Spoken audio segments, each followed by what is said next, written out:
एक बार की बात है, एक गांव में एक आदमी रहता था। वो आदमी बहुत ही ज़्यादा आलसी था। वो कोई काम नहीं करता था।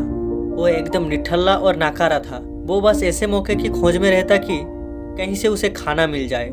तो एक दिन जब वो आदमी खाने की तलाश में भटक रहा था, तभी उसे एक फल की बागीचा दिखाई दिया। वो उस बागीचा से फल चुराने के बारे में सोचता है। तभी वो बागीचा के अंदर चला जाता है और एक पेड़ पर चढ़ जाता है। लेकिन तभी वहाँ पर उस बागीचा के मालिक आ जाता है और वो इस आदमी को पेड़ पर चढ़ता हुआ देख लेता है। वो उस आदमी को चिल्लाते हुए नीचे आने के लिए कहता है, लेकिन वो आलसी आदमी बागीचा के मालिक को देखकर डर जाता है और नीचे आने से मना कर देता है। तभी वो बागीचा के मालिक अंदर जाके एक बड़ा सा डंडा लेकर आता है। ये देखकर वो आलसी आदमी तुरंत पेड़ से नीचे उतरता है और मालिक के उस तक पहुंचने से पहले ही वो जंगल की तरफ भागने लगता है और जंगल में जाकर छुप जाता है। कुछ देर बीतने के बाद वो आलसी आदमी वहां से निकलता है और जंगल के रास्ते से जब वो गांव की तरफ जा रहा था, तभी उसे एक लोमड़ी दिखाई देती है जिसका सिर्फ 2 ही पैर थे और उसके 2 पैर टूटे हुए थे और वो जंगल में रेंगती हुई चल रही थी। ये देखने के बाद वो आलसी आदमी सोचता है कि ये लोमड़ी अब तक इस घने जंगल में जिंदा कैसा है। ये लोमड़ी भाग नहीं सकती, चल नहीं सकती, तो कैसे वो अपने लिए खाने का इंतजाम करती होगी और कैसे ये लोमड़ी अपने आप को इस घने जंगल में दूसरे जानवरों से बचाती होगी। वो आलसी आदमी ये सब सोच ही रहा था कि तभी अचानक से वहां पर एक शेर आ जाता है जिसका मुंह में एक मांस का टुकड़ा था और वो शेर उस अपाहिज लोमड़ी की तरफ बढ़ रहा था।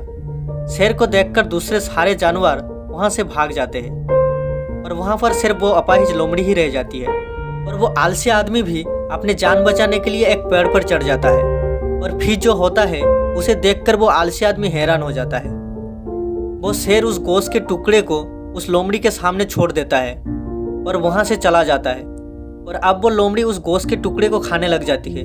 आलसी आदमी ये देखकर हैरान हो जाता है और वो ऊपर वाले का प्लेन देखकर वह मन ही मन खुश भी हो जाता है और तभी वो सोचता है कि ईश्वर के पास सभी के लिए कोई ना कोई प्लेन होता ही है और अगर ईश्वर के पास इस लोमड़ी के लिए प्लेन है तो जरूर मेरे लिए भी उसके पास कोई ना कोई प्लेन जरूर होगा। और तभी वो आलसी आदमी रोड के साइड में एक बड़ा सा पेड़ को देखकर उसके नीचे बैठ जाता है, ये सोचकर कि मेरे लिए भी कोई ना कोई खाना लेकर जरूर आएगा। वो आदमी 2 दिनों तक वहीं पर बैठकर इंतजार करता है, लेकिन कोई भी उसके लिए खाना लेकर नहीं आता। आखिरकार जब उसे भूख बर्दाश्त नहीं होती है तब वो खुद ही खाने की तलाश में निकल पड़ता है। वो रास्ते से जा ही रहा होता कि तभी उसे एक रास्ते में बुजुर्ग आदमी मिलता है। वो आलसी आदमी उसे कहता है कि मुझे भूख लगी है, आपके पास कुछ खाने के लिए होगा तो मुझे दे दो। तभी वो बुजुर्ग आदमी उसे खाना पानी 2 ही दे देता है। खाना खाने के बाद वो आलसी आदमी बुजुर्ग आदमी से कहता है कि मैंने 2 दिन पहले जो देखा आप उस पर विश्वास नहीं करोगे। उसके बाद उसने एक एक करके घटे हुए सब बात बताया।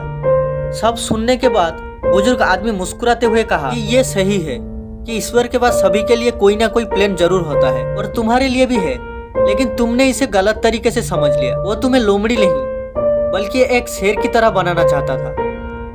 दोस्तों, इस कहानी से हमें ये सीख मिलती है कि अगर हम हमारी लाइफ को ध्यान से देखें तो हमें ये पता चलेगा कि जिंदगी सबक से भरी पड़ी है और हर एक मोमेंट का एक डीप मीनिंग होता है। उस आलसी आदमी ने लोमड़ी को मदद लेते हुए देखा और सोचा कि लोमड़ी सिर्फ बैठी हुई है और सिर्फ इंतजार कर रही है कि कब उसके साथ अच्छी चीजें होगी। लेकिन वो आदमी ये भूल गया था कि वो लोमड़ी मजबूर थी, लेकिन हम लोग उस लोमड़ी की तरह मजबूर और लाचार नहीं है। ऊपर वाले ने हमें एबिलिटी दी है अपना काम करने की, बिल्कुल उस शेर की तरह। हमारे पास भी खुद की स्ट्रेंथ और एबिलिटी है हमारे सिचुएशन को बदलने की, लेकिन उसके लिए आपको एफर्ट्स लेने पड़ेंगे, एक्टिव बनना पड़ेगा, तभी आप उस शेर की तरह बन पाओगे। दोस्तों, ये मोटिवेशनल स्टोरी आपको जरूर पसंद आई होगी और ऐसी मोटिवेशनल स्टोरी सुनने के लिए और लाइफ में कुछ बड़ा करने के लिए हमारी चैनल को सब्सक्राइब करके रखिए ताकि मैं कोई भी स्टोरी अपलोड करूं आप सबसे पहले सुन पाए। धन्यवाद।